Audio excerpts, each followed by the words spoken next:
Informative time on radio this morning. Once again, welcome on board to Newslands right here on omoluwabi 87.7 FM.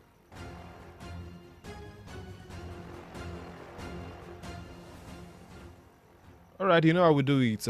We first off we read out the headlines for you, and then right after which we come on board to analyze some of these headlines that made it through to the major newspapers today. And then you also get to be a part of the conversation this morning. When the time comes, we open the phone lines for you to join the conversation, and then you hear your thoughts and opinions as regards some of the things we'll be discussing on the show this morning. You also get to drop your comments on Facebook this morning at omoluwabi 87.7 FM. Omoluwabi 87.7 FM is our Facebook handle. You get to drop your thoughts and comments there too this morning. But then, just before we take your comments or before we even go into the analysis of some of the stories that we have today, we will read out the newspapers, the headlines from the Nigerian dailies first, right after which we come for the analysis. This morning I have the Guardian newspaper, The Nation, the Vanguard newspaper, the Nigerian Tribune, and the Punch newspaper this morning. And I'll be starting off with the headlines from the Guardian newspaper this morning. With these are the banner headline on the front page of the Guardian newspaper saying Southwest, 39 dams moribund over maintenance, obsolete equipment. Southwest, 39 dams moribund over poor maintenance, obsolete equipment. And then you can see an infographic here on the front page of the Guardian newspaper talking about the dams performance here. This one saying 75% of the dams in the countries were constructed for domestic and industrial water supply. And this one says 33% for irrigation and water storage. We have this one saying 29% for fisheries, 16% for recreation, while 4% is for hydroelectricity. Power generation in Nigeria, gas, for now we use our gas at 70.05%. Hydro is just 25.95%, and then we have renewables at 21%. And then we have generators at 79%. That's the highest there. You can get full details by picking a copy of the Guardian newspaper, talking about 39 dams moribund over poor maintenance, obsolete equipment. The infographic is also here on the front page of the Guardian newspaper this morning. And we have this one saying, WHO declares monkeypox outbreak at a global emergency. WHO declares monkeypox outbreak a global emergency. Full details of that story is on page 4 of the Guardian newspaper this morning. And we have this one saying 18 die in 3 road crashes along Lagos-Ibadan Expressway. 18 die in 3 road crashes in Lagos-Ibadan Expressway. You can get full details of that story right here on page 8 of the Guardian newspaper this morning. And we have this one saying government begins implementation of zero duty on selected food items. Government begins implementation of zero duty on selected food items. Full details of that story is on page 19 of the Guardian newspaper this morning. Yusuf visit vandalized Kano High Court, says sensitive documents on Ganduje stolen. Yusuf visits vandalized Kano High Court, says sensitive documents on Ganduje stolen. For the details of that story is on page 20 or page 30 of the Guardian newspaper this morning. Very quickly, let's move over to the Nation newspaper this morning, and then now. We have this one as a banner headline on the front page of the Nation newspaper saying federal government dollar bond attracts $900 million subscription. Federal government's dollar bond attracts $900 million subscription. The story has writer says proceeds for critical economic projects, says Edun. Proceeds for critical economic projects, says Edun. You can get full details of that story on page 2 of the Nation newspaper this lovely Wednesday morning. And we have this one saying $3.5 billion LNNG. Shell accuses Venture Global of alleged wrongful earnings as LNG faces same offense. You can get full details of that story on page 2 of the Nation newspaper this morning. Abure Yusuf Igodalo, others ran Obi campaign funds. Abure Yusuf Igodalo, others ran Obi campaign funds. Story as the writer says candidates sidelines Labour Party in financial matters. You can get full details of that story on page 4 of the Nation newspaper this morning. Canada students enrollment drops by 45%. New immigration policy unfavorable. Full details of that story is on page 3 of the Nation newspaper.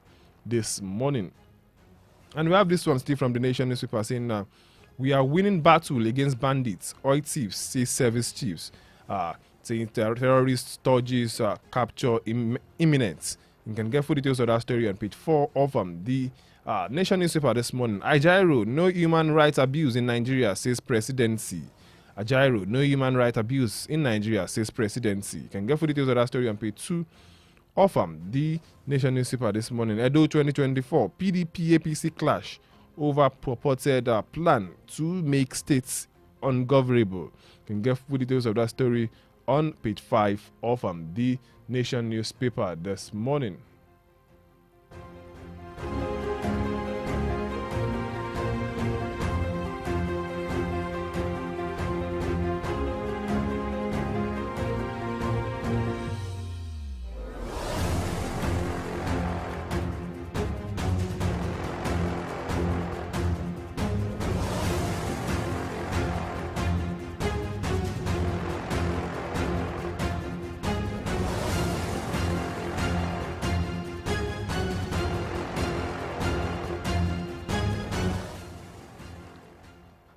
All right, let's check the Vanguard newspaper this morning. With this one as a banner headline on the front page of the Vanguard newspaper saying, Ajaero, nobody's above the law. That's coming from the federal government. The story has a lot of riders here saying allegation of rights abuse in Nigeria false. Federal government replies UK, TUC. And this one says, my ordeal with DSS operatives, other security agencies. NLC president speaking there says they are fishing for evidence to nail us. Confirms return of seized passports, phones, and then this one says our pressure from local international community force government to release Ajaero. NLC to conduct medical checks on its president. This one says our pressure from Tinubu's regimes surpasses military dictatorship. That's coming from Atiku. And then this one says we didn't raid. We didn't raid. We came for investigation. DSS tells Serap. You can get full details of that story on page 5 of the Vanguard newspaper this morning. We have this one saying it's deepening its capital market. In deepening its capital markets, Nigeria raises over $900 million 5-year inaugural domestic FGN US dollar bond. This one says the story is on page. It's on page 20 of the Vanguard newspaper this morning. And we have this one saying bandits leader Bello Toji orders will soon be captured. That's coming from CDS.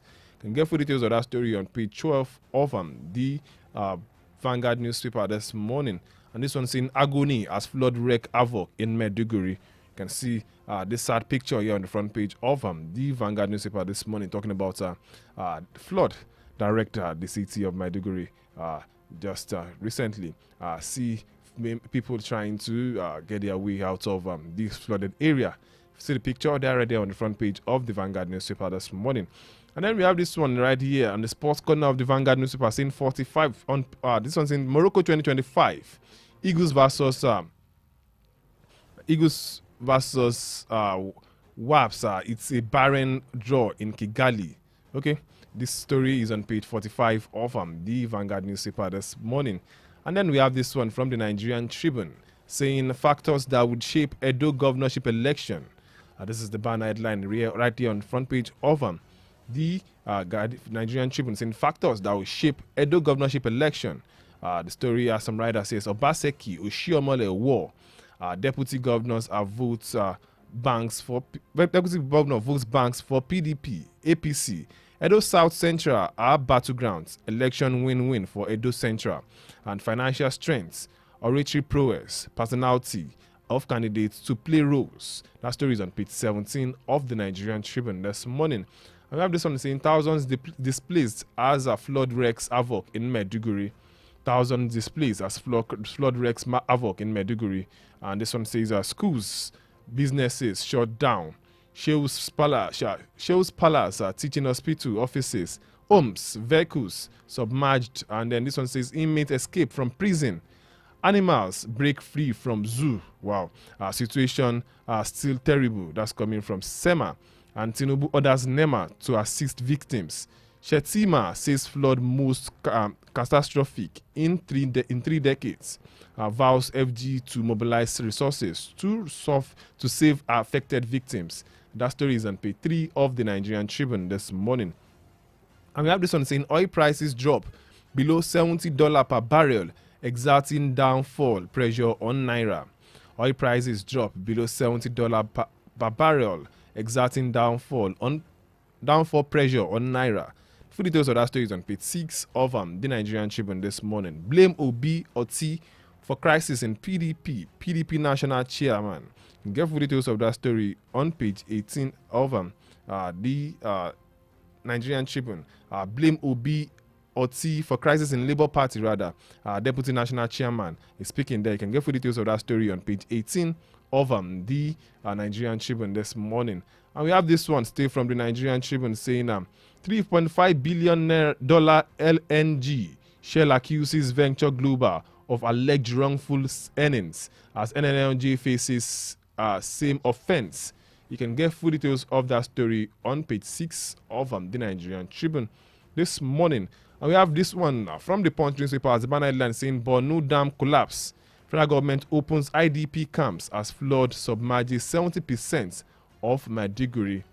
Borno Dam collapse. Federal government opens IDP camps as flood submerges 70% of Maiduguri.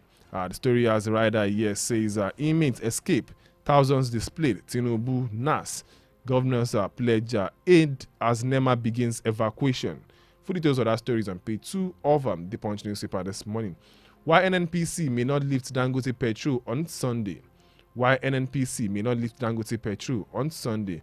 The story as the rider here says fuel importers fears domestic production.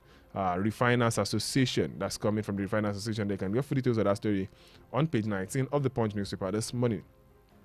Southwest governors to spend 266 billion naira on airport projects. Southwest governors to spend 266 billion naira on airport projects. That story is on page 22 of the Punch newspaper this morning. And we have this one still from the Punch newspaper saying Lagos Red Line train to transport 150,000 passengers daily. Lagos Red Line train to transport 150,000 passengers daily. Full details of that story is on page 26 of the Punch newspaper this morning. 10,000 new recruits for deployments February 2025. That's coming from police. Full details of the story is on page 7 of the Punch newspaper this morning. 70,000 naira wage.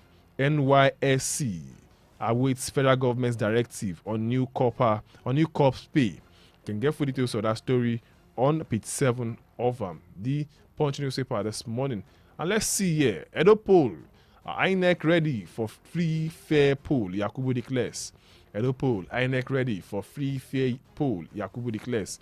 You can get full details of that story on page 16 of the Punch newspaper this morning. It's talking about the Edo poll. We have this one saying Obi canvasses votes for Akpata in Benin. Obi canvasses votes for Akpata in Benin. Full details of that story is on page 16 of the Punch newspaper this morning. And that's all we have from the Punch newspaper this morning, of course, from the headlines this morning. We'll be going into the analysis of some of the stories we have this morning. But before we do that, we'll have to pay some bills. And then when we come back, Newslands will continue and we'll check some of these headlines and then review and analyze them together. Do not forget, you also get to be a part of the program this morning. You can stream us live on Facebook at omoluwabi 87.7 FM. Omoluwabi 87.7 FM, or you can join us when the time comes. We open the phone lines and you drop your comments. Via phone lines where you call us and then you share your thoughts and views as regards some of the things we'll be discussing on the program this morning. 16 Newslands on Omoluwabi 87.7 FM. We'll be back after this short timeout.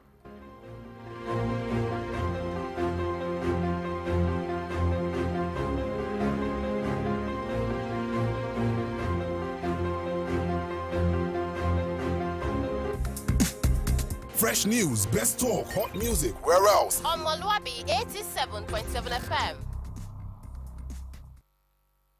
At break time, when my champ needs to keep going, he's going to need his favorite snack, made with the goodness of malt, milk, cocoa, and crunchy Niger-grown maize, containing calcium, iron, and fiber.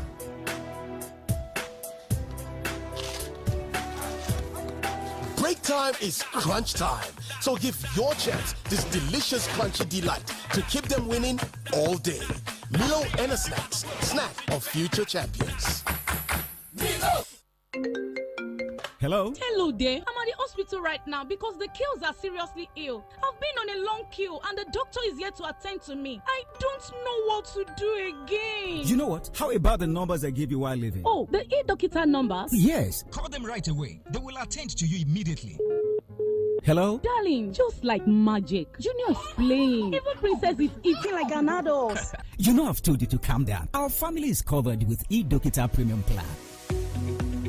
With eDoctor, you have access to healthcare at your fingertips. Stop wasting your productive hours while waiting in the clinic for doctor. Subscribe today to any of eDoctor plans and enjoy online chat and call consult, laser therapy, medical outreach, and home care services. Simply dial 0704-714-2000 or 0701-000-8670. Log on to www.edoctor.com or visit us at eDoctor, number 2 Ocean Street, New Bodija, Ibadan. eDoctor, inspiring wellness.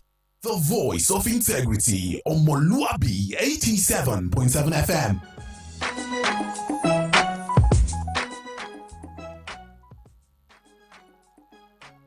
All right, here, welcome back. It's still Newslands right here on omoluwabi 87.7 FM. And like I said earlier, we'll be going straight into the analysis of some of the stories that made it through to the Nigerian dailies this morning. And then, of course, this morning I have with me in the studio Professor Wole Akinyemi. Good morning, Prof. Good morning, Tayo. Good morning to our listeners. All right, we'll be going straight into the this story talking about the issue of flood this morning. Talking about the video of flooding that occurred in Maiduguri. We have this on the front page of the Guardian newspaper this morning as since fears of fatalities as Borno Dam collapse displaces 500,000. And the story, I can see the infographics here on the front page of the Guardian newspaper talking about this one, saying key metrics of 2024 flood incidents, pre-dam crisis. And then we have affected states. You have 29 affected states already. And then affected persons are about 809,312. Houses to be affected, that's about 94,491. And then lives at life loss to be around 229. And then you can get full details of that infographics. I won't be able to read everything there on the front page of the Guardian newspaper this morning. And then the story is still here on the front page of the Nigerian Tribune talking about flood. This year, once here, 6,000 displayed as flood wreaks havoc in Maiduguri. The story is on page 3 of the Nigerian Tribune this morning. It says schools, businesses shut down. Shows, palace, teaching hospital, offices, homes, vehicles submerged. Inmate escape from prison. Animals break free from zoo. Situation still terrible. That's coming from SEMA. Tinubu orders NEMA to assist victims.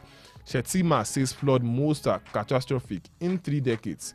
Vows federal government to mobilize resources to save affected victims. Professor Wole Akinyemi, we've always been talking about the issue of flooding and then us taking proactive measure. This is just as a result of the dam collapse in Maiduguri.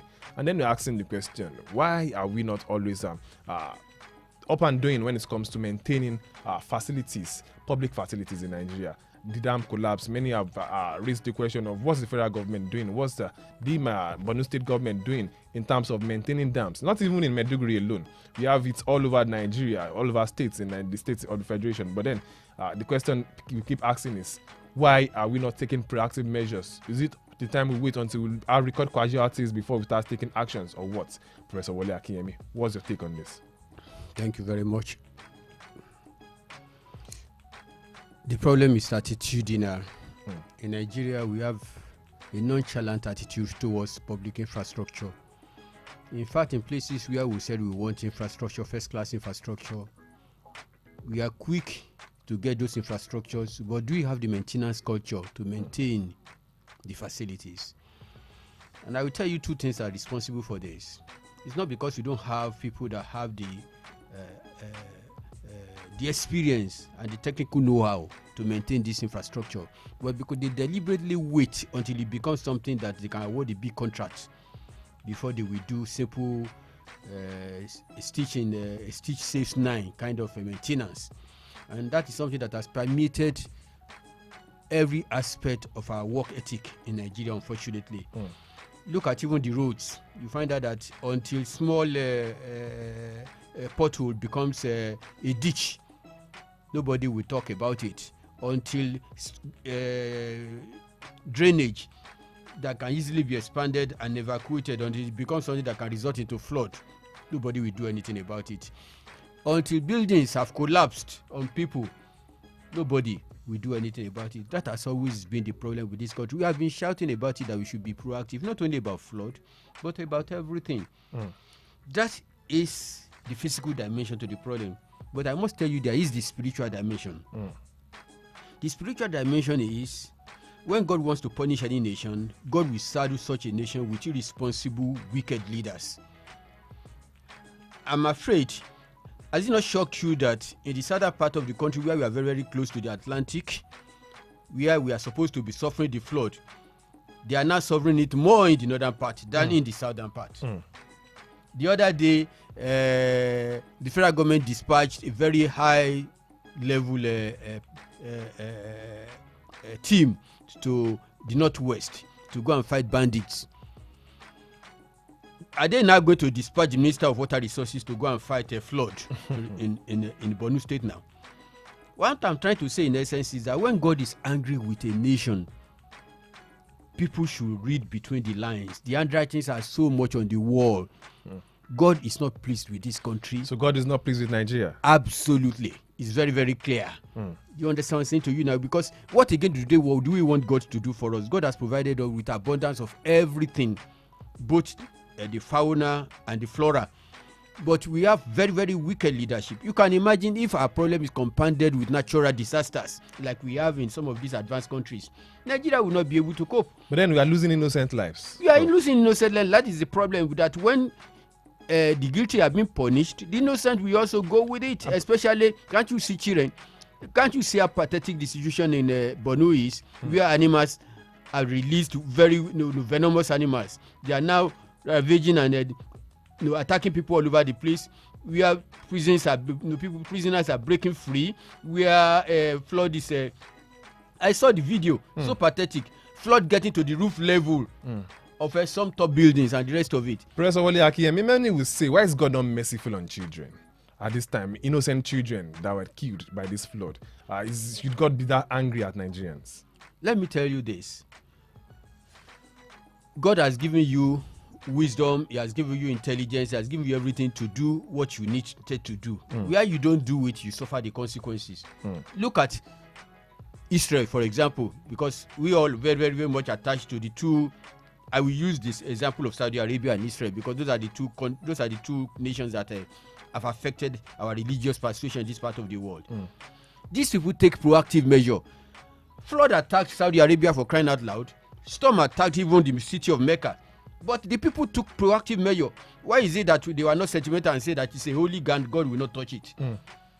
In Israel, do you know that they have now developed a policy where every house we have a dungeon, a bungalow underneath because of attacks, incessant attack? Why don't they say they will depend upon God each time that they throw bomb, that God will come to their aid? So what I'm saying in essence is that where God has given you intelligence and has given you everything, the wherewithal to do what you need to do, if you don't do it, you will suffer the consequences. We are suffering the consequences because as we speak now, farmlands are being destroyed, and as a matter of fact, we are still struggling with battling with food insecurity in Nigeria. And we are experiencing flood at this time. It's not just all about Maiduguri alone. We are still talking about some other state that will probably be affected, and it seems nobody is doing anything about it. Let me tell you, there are so many dams that are moribund. Yeah. Some of those dams have been built several years ago without any form of maintenance. Professor, you talked about moribund dams. The Guardian of on the 15th of August 2024 this year had earlier spoken about this as a special report, and it was written boldly as a banner headline here on the front page of the Guardian newspaper at that time. And they said 39 dams moribund over poor maintenance, obsolete equipment. And then saying 75% of those dams in the country were constructed for domestic and industrial water supply, and saying 33% for irrigation and water storage, and 29% for fisheries, 16% for recreation, while 4% is for hydroelectricity. 39 dams moribund. And we're asking the questions, is this not dangerous? Because we know water can no one can control water when it wants to when it wants to wreak its havoc. What do you make of this? I will give you a very local example. At least I was a young man when Ashijire Dam was being constructed by Taylor Woodrow, and I inspected and I saw the construction of that dam. And over the years, I've seen the way that dam is being maintained. Let me tell you, if you see if you are there when they are, or happen to be traveling when they open that Ashijire Dam and you see water pouring out from that place, you will know what it means for if a dam to break. If that dam is not well managed, I can assure you, it will level the whole of Akpomu, Ikire, Ikoyi up to Gbongan. The kind of damage, because those ones are Ibadan is on the higher altitude. Yeah. So it will go downstream and level, damage the entire of Osun State. That is the reality of the matter. It has nothing to do with it. So it's because some people are committed to maintaining that dam over the years. That is why we don't have that kind of crisis. So what I'm saying in essence is that if we can do that very well in Southwest here, why is it that they cannot replicate the same thing in other parts of the country? There is no place where, let me tell you, the southern part of the country is even more waterlogged than the northern part. That's the absolute truth. The dam that blew open in Maiduguri, this water must have been supplied by Maiduguri Dam, which we know that over the years has been drying up over a long period of time. But because of nonchalance and many years of irresponsible leadership, you see, all the money that will have been used even to maintain structures like dam and the rest of it have been dissipated on a security problem that will not go away. That is the kind of country that we are living now. Before you know it, the same thing that has happened in Maiduguri now they have established an IDP camp and a lot of money will be voted into it, and corrupt politicians and corrupt civil servants will steal money from it, because that is actually what they are waiting for. They will stay, they'll be waiting until the same tragedy is replicated in other part of the country. It's just so sad. Should we wait for our public infrastructures to be moribund before we do the needful? Still talking about the refinery, talking about how moribund our 3 refineries are, and then many are even saying they are obsolete, they can't work again. But then it started depreciating someday. It didn't just start. It didn't just come all of a sudden. It started someday, but then just hope it get better one day. We won't stop hoping. Let's check the Vanguard newspaper on the front page here, saying nobody's above the law. That's coming from the federal government, talking about the issue of Ajairu's arrest. And then says allegation on rights abuse of Nigerians is false. Federal government replies UK, TUC. My deal with USS operative, other security agencies. That's coming from the NLC president there. Says they are fishing for evidence to nail us. That's coming from the NLC president. Confirms return of seized passports, phones. And then this one says our pressure from local, international, community forced governments to release Ajairu. NLC to conduct medical checks on its president. Oppression from Tinubu's regime surpasses military dictatorship. That's coming from Atiku. And then this one is saying we didn't raid. We came to investigate. For investigation, DSS tells Serap. Let's check the issue of Ajairu, Prof. The federal government is saying that nobody's above the law. If Ajairu has any case to answer, he should come and answer the case. But then the NLC is saying they are looking for all ways, and as a matter of fact, Ajairu particularly saying they are looking for everything possible to nail him. What do you make of this, Prof? On this Ajairu issue, I've always said it anytime we discuss about Ajairu, that Ajairu should be separated from the Ajairu person as an individual Nigerian. Should be separated from the leadership of the NLC. But the NLC is coming to say this is our leader. Yes, it's usually so. You see, when people occupy public offices, they should not, in all cases, expect that they will mortgage those organizations that they are leading for their own personal selfish interest. I've always said it that the moment the Labour in Nigeria gave its platform to a political party, they are seriously compromised. And that bias will always be there. And you have seen that Ajairu in his body language and everything has been terribly partisan. There is no doubt about it. So you cannot call yourself the president of the Nigerian Labour Congress and be so partisan in your carriage and everything. There is no government that will not that we tolerate that. But in saying all of this, I want to balance it. Presidential spokesman Bayo Onanuga was quick to roll out a press release saying that nobody's above the law. He was even using the example of the son of the current president of the United States being prosecuted and the former president of the United States being prosecuted and everything. Yes, it's good, and I'm throwing it back at his face that people are above the law in Nigeria. How many times have they prosecuted people of such status? How many family of presidents have been prosecuted in Nigeria? The Abacha family and everything. Where are they are, with all the money that their father stole? What has happened to his family in terms of punishment? And all the corruption that we have been talking about since we have been having all the leaders that we have been having in Nigeria. Tell me one single past president or head of state that have been sanctioned. We only hear about Abacha because unfortunately Abacha died. If Abacha didn't die, we won't hear anything about Interesting one there. And someone is speaking, Professor Wole Akinme, and that's the person of the former vice president and also the presidential flag bearer of the People's Democratic Party in the last general election, as a person of Alhaji Atiku Abubakar, saying oppression from Tinubu's regime surpasses military dictatorship. Will you buy in that thought too, Professor Wole Akinme? I think he's just playing. I think Alhaji Atiku is just playing to the gallery, because the truth of the matter is that it was done in his tea when he was vice president of Nigeria that they sacked the whole village in a Rivers State. So is that not human rights violation? We knew a lot of so many things that happened during that period. In fact, the level of tolerance of this government is probably better than the record of that time. We know that President Olusegun Obasanjo was a no-nonsense president. Yes, he said he had the courage of the civilian president, but he militarized, whether you like it. It's policies, and there's no doubt about the records are there for everybody to see. But one thing I want to warn Mr. President, our amiable leader, because I still have a lot of confidence in him, but I will be able to tell you some honest truth, no matter how much we love him.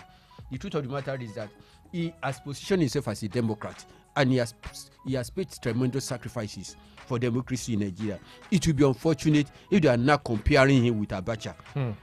Interesting one. Talking about comparing him with Abacha, the DSS has come out to say that we didn't raid. We only came to investigate your office. The DSS telling Syrup earlier in the week. The DSS went sometime last week. DSS went to the Syrup office, and then it was reported that they invaded Syrup office. And many are asking the question: why are armed men going to arrest people involved or connected in one way or the other in the fight for democracy in Nigeria? Many are saying, what has Syrup done again at this time? Let me tell you one thing about security organizations all over the world. They call them intelligence organization.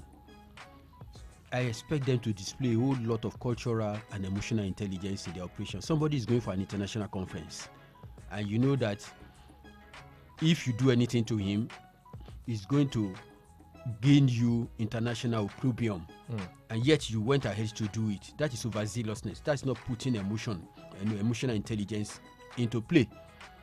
You know, we know they should. Is that the way their counterparts abroad? Is that the way they act? They don't, because if Ajero goes out of the country and attends that conference, he will definitely come back. It's not as if he's escaping from Nigeria, and they can always deal with him. But now that they have dealt with him, they stopped him from going to that conference. What happened? His arrest was a topic, became topical at that international conference, and Nigeria is paying dearly for it. How much PR? I'm sure as we speak now, Nigeria is probably paying some PR organizations millions of dollars to do some damage PR concerning this. So let people they shouldn't be too overzealous when they are doing their work. Yes, I know the work they are doing is very, very sensitive, and they want to employ they want to impress their principals, but they should display a lot of emotional intelligence when they are doing it, because now they have ended up embarrassing the government they intend to defend. All right, someone is speaking here, and I think we need to check this one as relates to security. Someone is speaking, saying we are winning battle against bandits, oil thieves, service chiefs, terrorist charges capture in minutes. Professor Wole Akinme, will you agree that we are winning battle against bandits in Nigeria and oil thieves? Is it not laughable when Nigerian generals are saying that they are winning battles against bandits? Honestly, it's that they are making a mockery of the institution of the army and the military. Who are bandits? I mean, if we talk about the discipline of the force, we talk about the professionalism of the force, we talk about the work ethics of the force, we talk about the manpower of the force, we talk about the support that the force enjoys in all ramifications.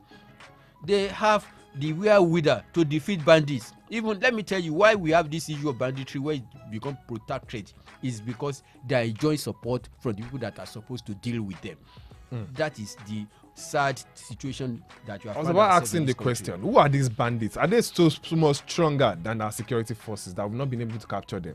Okay, let me paint a very clear picture for you to that make you understand what you are talking about. All right. This coffee or whatever, Bello, whatever after yes, that they said they are going after and the rest of it. While they are going after it, from federal government is going after it, the state governor and the state government, there is a document where they are signing a memorandum of understanding with him and they are settling him with money, Nigerian money. So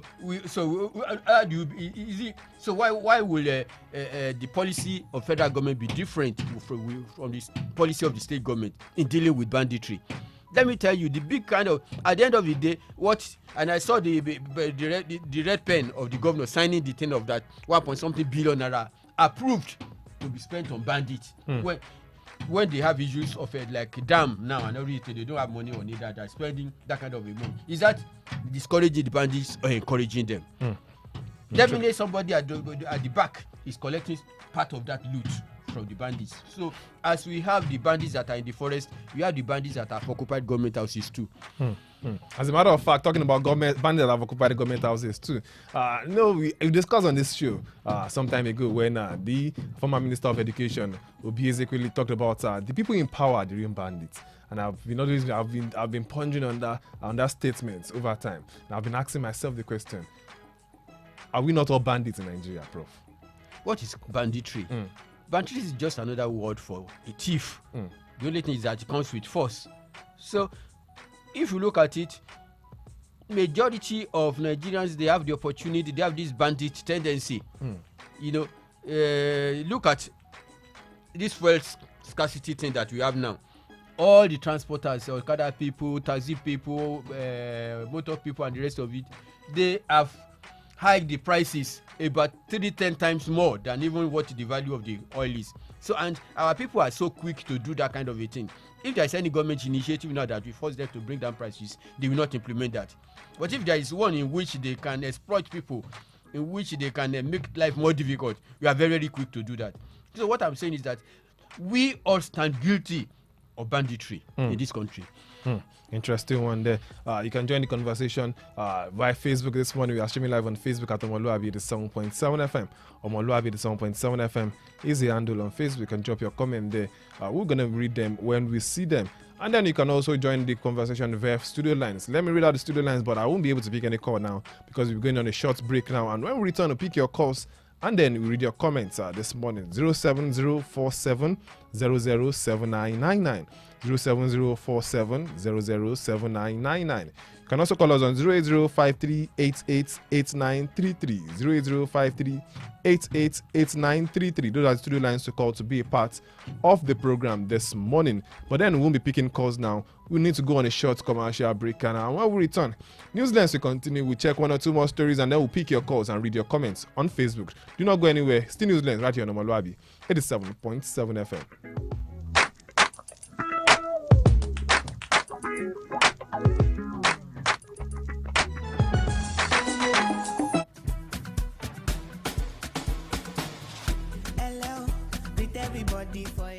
My Sabi people, how una dey? Na Sabi people dey listen to Sabi Radio. Omoluwabi Radio 87.7 FM, na dem be Sabi Radio.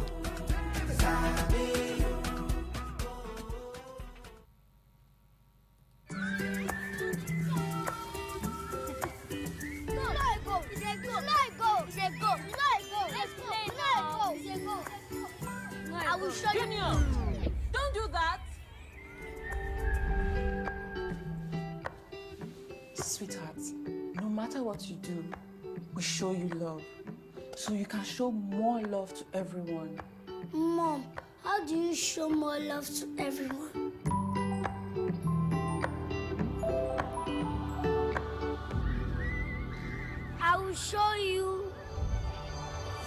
Love.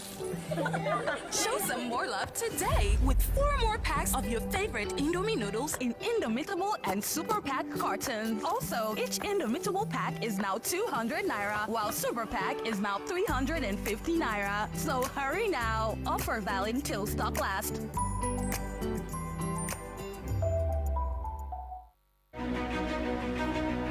Oh no, these service providers. The other time my data disappeared. Last week my money was deducted when I didn't make a call. The other time... Wait. Have you called NCC on 622? Chedo works. NCC 622 is the toll-free complaint line where phone users can lodge any complaints concerning their lines. So, if they debit me for calls I did not make, call 622. If they charge me higher than normal, call 622. And if they... For any issues that concerns your phone, call 622. But before you call NCC on 622, you must first call your service provider. It is only when they don't resolve your complaints, then you call 622. 622 line is open from 8 a.m. to 5 p.m. every day, excluding weekends and public holidays. Calling 622 is free. Take advantage of 622 to resolve your phone complaints. NCC, connecting Nigeria.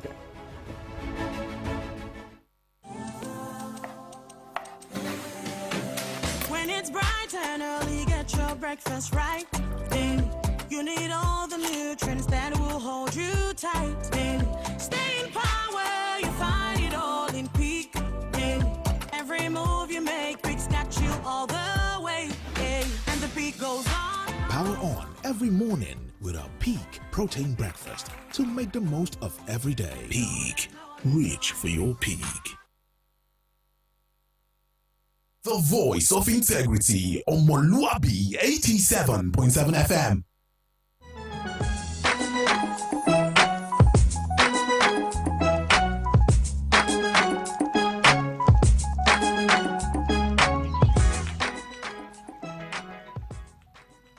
All right, you're welcome back. It's still Newslands right here on omoluwabi 87.7 FM.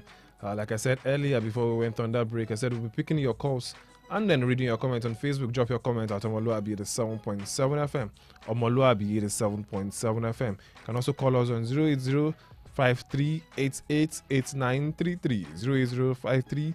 080-5388-8933. Or you call us on 07047 007999. 07047 007999. Those are the studio lines to call to be a part of the program this morning. All right, let's check out this one, Prof. Talking about the issue of Naira and the Forex exchange at this time. Dealing with Nigerian economy. We have this 1 year. Okay, let's check this one. Talking about the issue of oil and the how this affects as putting pressure on Naira as we speak. Says oil prices drop below $70 per barrel, exerting downward pressure on Naira. Oil prices drop below $70 per barrel, exerting downward pressure on Naira. Prices of oil have dropped again to $70 per barrel. And then it's going to be affecting the Nigerian economy, just so we know. Professor Wole Akinyemi, what's your thoughts as regards this new development? Anytime prices of oil drops in the international market, it does not necessarily translate to the bad economy for countries that have good planning. It's not only Nigeria that has oil, mind you. All the countries, I don't know the number now, that are in OPEC, they all have oil. And there are so many other countries that are not even in OPEC that have oil. Oil is being found in so many other countries in Nigeria now. As we speak, Ghana, I think they have oil. Cape Verde, they have oil. And so many other countries are having oil increasingly. So what I'm saying in essence is that it is when you don't have planning, when you don't plan very well. That is why you run into problem anytime when there is a problem in the international market about the prices of oil. I would have expected that with the quantum of money that Nigeria has made over the years on oil, we will have diversified so much so that if there is any itch or any problem in the international oil market, we will have something to cushion the effect. But in Nigeria, because of irresponsible leadership, because of graft, because of selfishness, and because of corruption, we have we have just been mouthing it that you want to diversify. We have refused to diversify our economy because we know that the whole industry as it is presently organized is a cesspool of corruption, and the people that have organized it that way, they want it to continue that way so that they can continue to perpetrate. Let me tell you, when oil prices go up in the international market, has Nigeria ever been the beneficiary? So when it goes down, therefore, the average Nigerian does not even know the difference. When the prices go up, they will give us one reason or the other why Nigerians must suffer the fact that oil prices have gone up. And when it goes down, they also give us the reasons why Nigerians must suffer because it has gone down. So it is the very, very unfortunate situation we have found ourselves. So talking about energy and talking about Nigerian economy, this affects the Nigerian economy too. So talking about the federal government rolling out free CNG kits, 230 naira per liter gas. Maybe Nigerians should be happy at this time. Free CNG kits has been rolled out, and then at 230 naira per liter gas for CNG powered vehicles. Professor Wale Akinyemi, we've always been talking about the CNG powered vehicles from time to time, and it seems we are ready and set now because just recently the federal government of Nigeria rolled out some CNG buses to your state in particular, and then now federal government is also planning to roll out CNG free kits for CNG vehicles. CNG powered vehicles this time. Professor Wale Akinyemi, what's your take on this? It's a good development. It's not everything that government is doing that we should continue to criticize. I mean, the CNG initiative is welcome, but government should go beyond tokenism, because providing buses and everything is tokenism, because those buses will only be carrying civil servants and the rest of it. And in a situation where the economy has been so bastardized that even governors are considering some of their civil servants working from home. So the whole essence of the CNG initiative to back up the civil service is defeated. So let government establish centers where people can easily convert their vehicle so that they can become CNG compliant. I think that is the right thing to do. What we are doing right now is actually putting the cart before the horse. Interesting one there.